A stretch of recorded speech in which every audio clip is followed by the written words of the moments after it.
place like this street in New York City, if you were unfortunate enough to be the victim of a crime or taken ill unexpectedly, you might think that surrounded by all these people, someone would intervene. After all, isn't there safety in numbers? Psychologists say no. Research suggests that often a victim is less likely to receive assistance when surrounded by a group rather than a single bystander. When people are in a crowd, it's easier to pass the buck.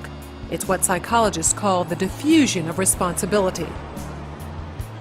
Liverpool Street Station in London, a busy thoroughfare for commuters. Unknown to these passers-by, Peter is an actor. As part of an experiment on bystander apathy, he's pretending to be ill. Help! Help! How long before he gets help? Please, somebody. Help! Help me, sir. Please help me. Helping would be inconvenient or even risky. He lies there for more than 20 minutes and no one raises an eyebrow. Please, somebody help me. It's always very distressing to watch situations like this where people are obviously suffering and no one's actually helping them. But what we have here is two conflicting rules. One is the rule that we ought to help, and the other is the rule that we ought to do what everybody else is doing. And here you have effectively a group of strangers who are exerting the pressure not to intervene, not to help, and it's very difficult to rebel. Ruth, another actor, takes Peter's place. How long before she receives help?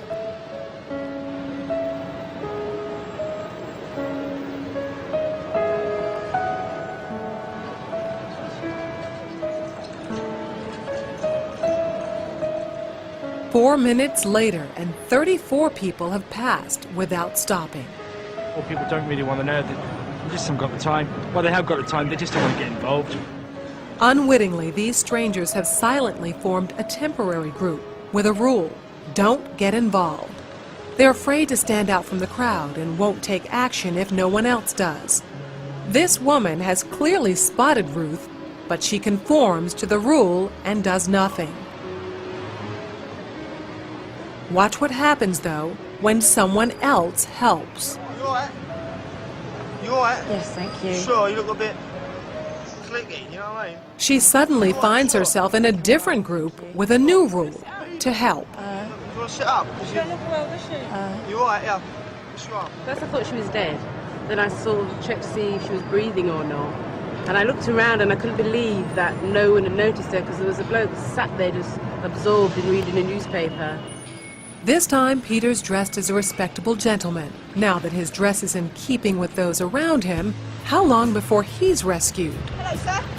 How are you today? I'm alright. 6 seconds. She even calls him sir, and suddenly everyone's a good Samaritan. Do you suffer from epilepsy? No. Why you're lying on the floor in the rain?